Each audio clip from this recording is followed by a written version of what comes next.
Kisah diawali dengan memperlihatkan raut wajah ketakutan dari sepasang turis remaja.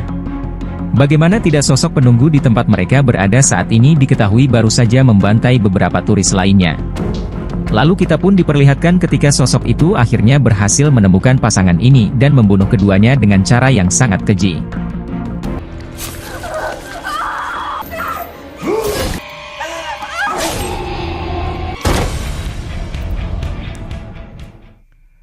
Adegan pun flashback ke era tahun 80-an, di mana terdapat satu keluarga pekebun yang konon memiliki kebiasaan tak wajar, bahkan bisa dibilang sangat jauh dari luar standar kelaziman manusia konvensional pada umumnya.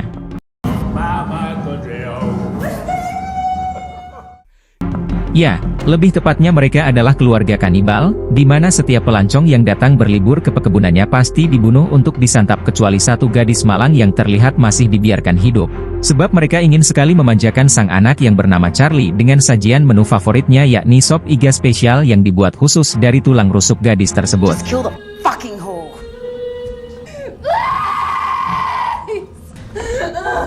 Friends are all dead. Iring dengan berjalannya waktu, warga sekitar yang sudah lama menaruh curiga pun akhirnya mendesak keluarga ini agar segera menyerahkan diri pada pihak kepolisian. Namun hal itu justru membuat mereka tersinggung dan bahkan sampai berani menyerang balik warga dengan kata-kata ancaman. Sehingga seseorang tokoh yang sudah terlampau marah pun terpaksa menghakiminya dengan cara kekerasan.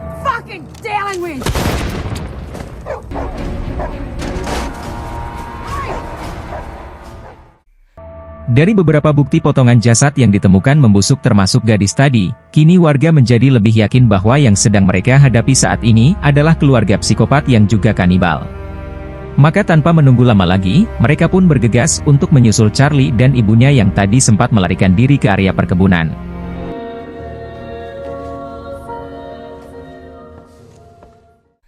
Di sisi lain, si ibu sempat menyembunyikan Charlie sebelum warga berhasil menemukan jejaknya.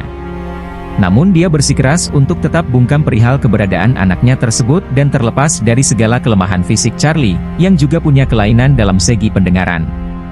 Di sini kedua matanya masih dapat melihat dengan jelas ketika sang ibu akhirnya dijadikan sasaran ampuh warga sehingga tewas.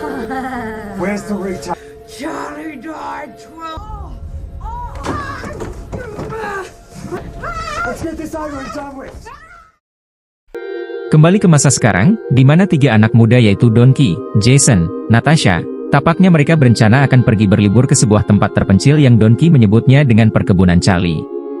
Dan supaya Donkey tidak merasa kesepian, Natasha pun menelpon teman yang bernama Natalie untuk ikut pada acara tersebut.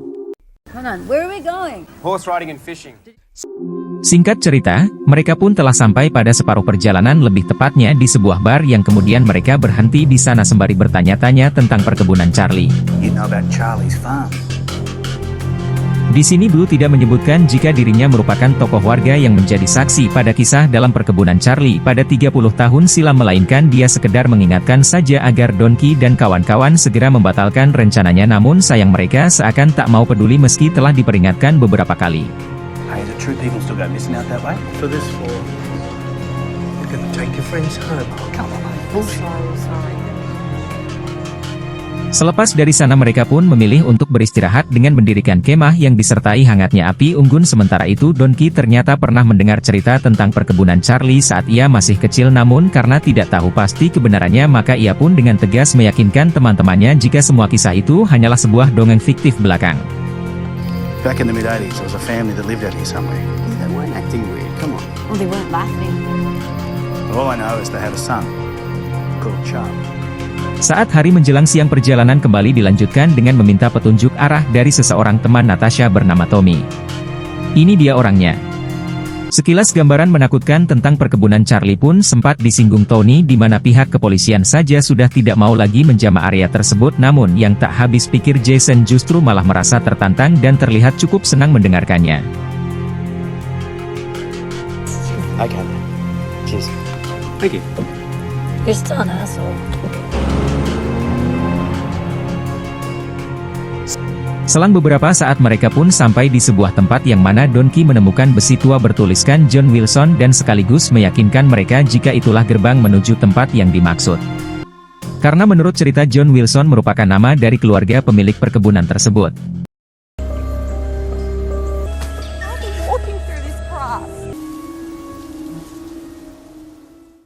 Setelah mereka menempuh perjalanan kaki yang cukup melelahkan, akhirnya ditemukanlah sebuah rumah tua yang nampak sudah sangat lama ditinggalkan pemiliknya dan masih terlihat beberapa properti yang masih ada bekas lumuran darahnya. Sehingga Natasha mulai berpikir seandainya kekhawatiran banyak orang yang perihal tempat ini benar-benar pernah terjadi secara nyata.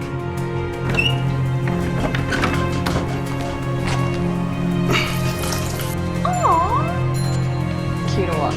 Maybe it was cute.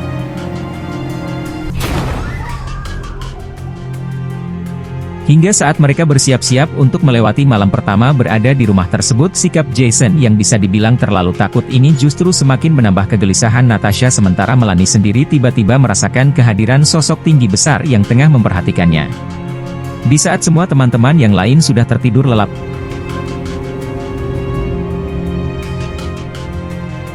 singkat cerita pagi pun tiba. Hari itu James berencana akan membawa teman-temannya berpetualang di sekeliling area perkebunan. Namun secara kebetulan mereka kedatangan sepasang tulis lain bernama Gordon dan juga Alessia, ini orangnya. Yang karena pasangan ini juga sedang mencari tahu kebenaran soal cerita perkebunan Charlie. Maka mereka pun akhirnya sepakat untuk melakukan petualangan bersama.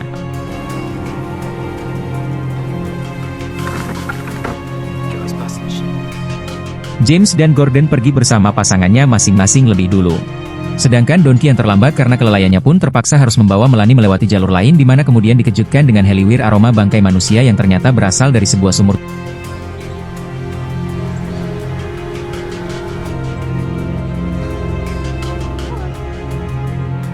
tua. Di sisi lain, kedua pasangan Jason dan Gordon pun memutuskan untuk berpisah.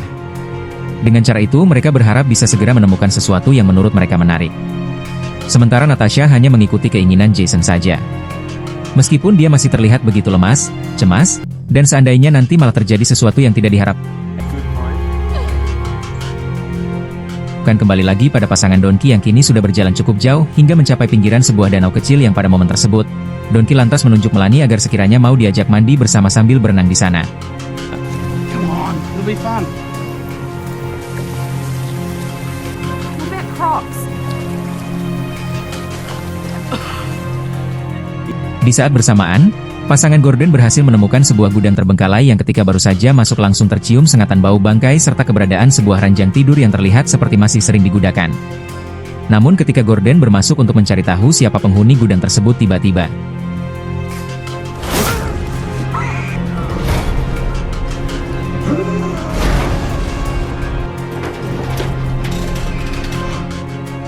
ya, Alessia yang amat sangat ketakutan pun kembali ke dalam gudang untuk menyelamatkan diri, meski akhirnya sosok raksasa yang bersenjatakan parang itu berhasil menemukan persembunyiannya.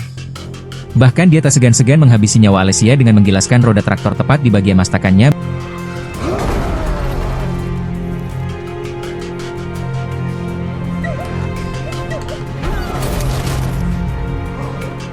Beralih ke tempat lain, sejak tempo hari mengetahui kepergian James bersama Natasha ke perkebunan Charlie, kini Tony terlihat sangatlah mencemaskan keselamatan mereka sehingga ia pun meminta izin istrinya untuk segera pergi menyusul. Want to go with me? Hell no. I do not want to go out there. See you in a few hours.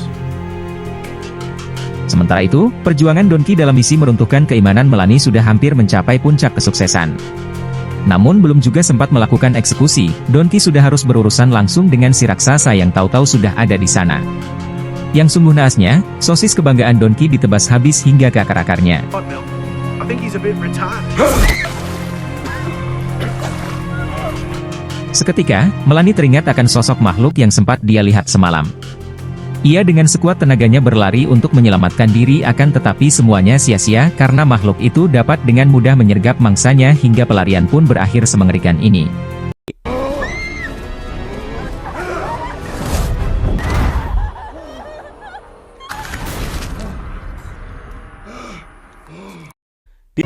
Di saat hari perlahan-lahan mulai gelap, kepanikan yang luar biasa juga dialami pasangan Jason dan Natasha, yang mana ternyata mereka pun tak luput dari incaran sosok raksasa tersebut. Di sisi lain, kehadiran Tony di sana tak lantas membuat situasi menjadi kondusif. Alih-alih Tony yang turut membantu penyerangan pun akhirnya tewas secara mengenaskan.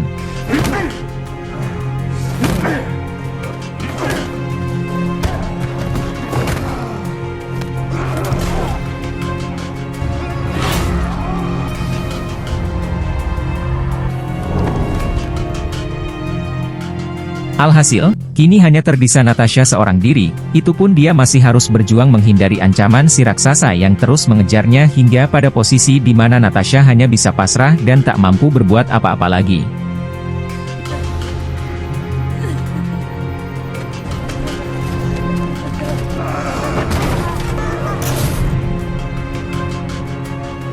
Ketika tersadar, Natasha sudah harus membobol kotak kayu yang mengurung dirinya.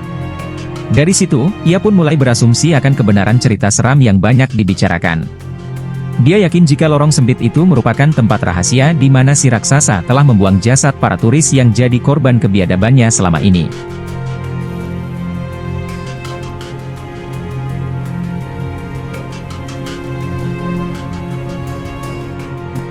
Dari situ, tak ada yang Natasha pikirkan kecuali bagaimana cara supaya bisa keluar dari tempat terkutuk ini secepatnya.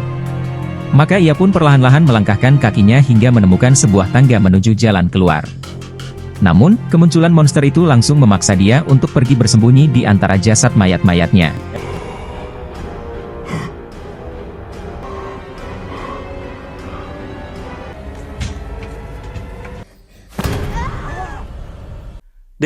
Dengan bantuan Blue, akhirnya Natasha berhasil keluar dari lubang maut dan sumur tua yang ditemukan oleh pasangan Gordon dan juga Alicia. Di sini, baru disadari bahwa tas mata-mata Natasha CS pergi ke tempat ini melainkan karena dia tahu jika sebenarnya Charlie belum mati yang dalam rentan waktu 30 tahun sejak kejadian itu, Charlie telah menjelma sebagai raksasa pembunuh yang sangat kejam. Dan ya, sebilah kapak pun menancap tepat di punggung Blue dan membuatnya tewas. Ketiga, sementara Natasha masih punya sedikit kesempatan untuk melarikan diri setelah satu peluru yang ditembakkannya berhasil membuat Charlie roboh tak berdaya.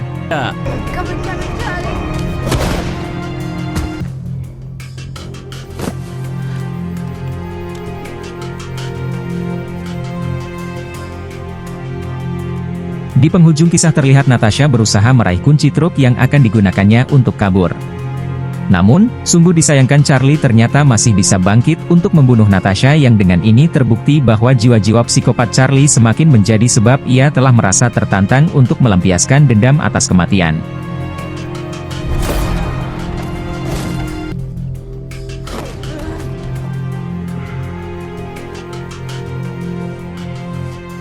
Itulah kisah keluarga para codet yang ditakuti.